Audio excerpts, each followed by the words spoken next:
Free practice batch dictation number 3 start होगा 5 second के बाद।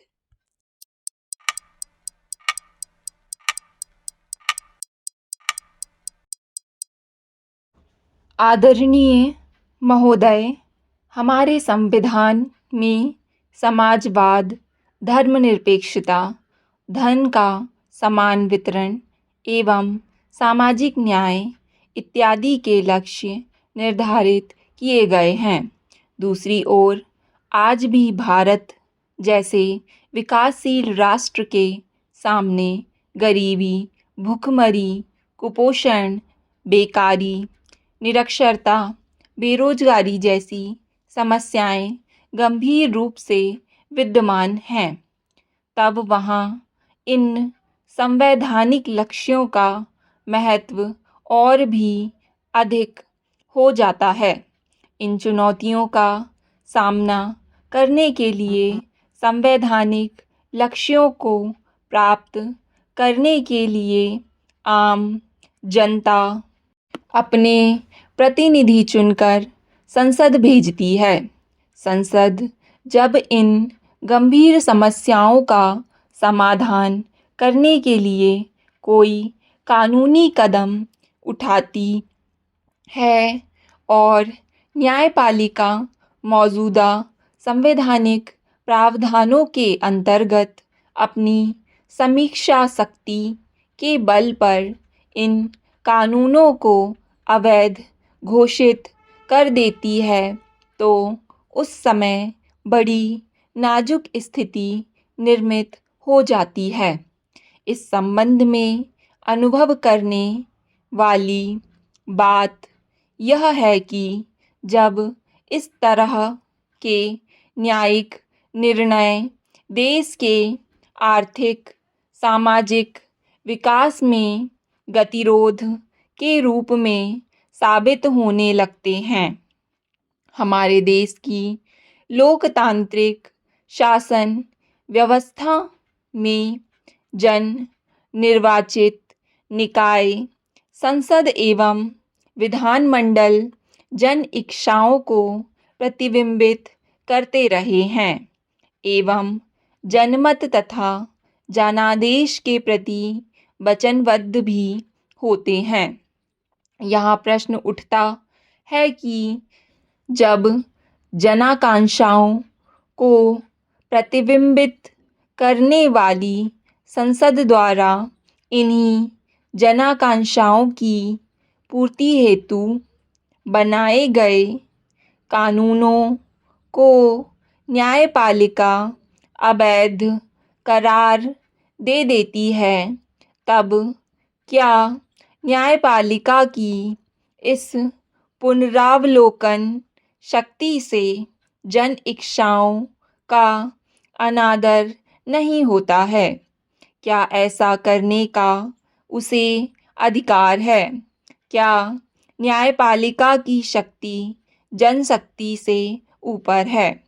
हमारी मौजूदा प्रजातांत्रिक व्यवस्था में जनता सर्वोच्च है अथवा न्यायपालिका? जब सारी शक्ति का विश्वास था कि भारतीय राजनीतिक व्यवस्था में संसद, जो कि जन निर्वाचित निकाय है, उसकी भूमिका प्रथम होनी चाहिए और न्यायपालिका की भूमिका गौण। राजनीतिक व्यवस्था और न्यायपालिका की व्यवस्था में संवैधानिक व्यवस्था करना संभव नहीं हो पाता है। इस बात पर हमको विचार करना चाहिए।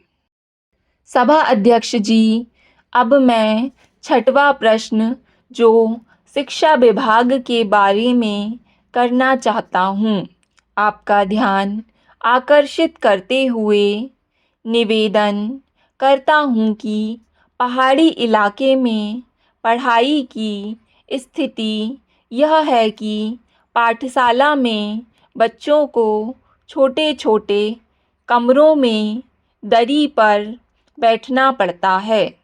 अनुभव यह है कि जहाँ पाठशाला है वहाँ अध्यापक नहीं हैं। जहाँ अध्यापक हैं वहाँ चौक नहीं है। जहाँ चौक है वहाँ डस्टर नहीं है। जहाँ चौक और डस्टर है वहाँ अध्यापक नहीं है। मैं चाहता हूँ कि पाठशालाओं में अध्यापक, चौक, डस्टर, दरी की व्यवस्था की जाए। सभा अध्यक्ष महोदय, मेरे क्षेत्र में प्राथमिक शिक्षा विद्यालय सन 1967 से संचालित है।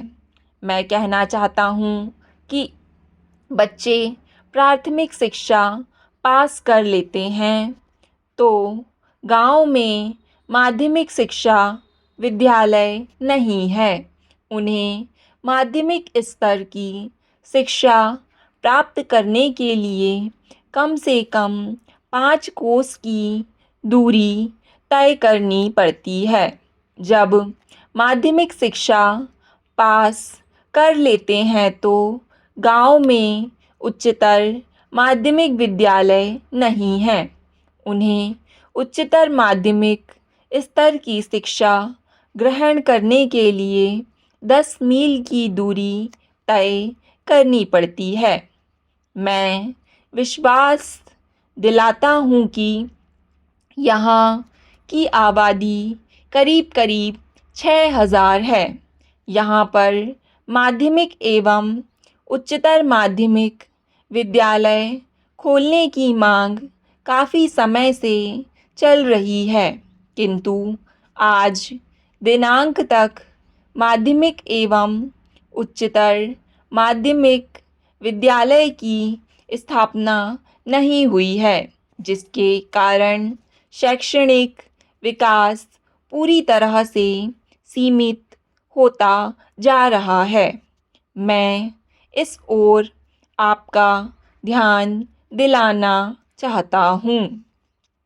उपसभा अध्यक्ष महोदय, अब मैं 7वें प्रश्न पर आना चाहता हूँ।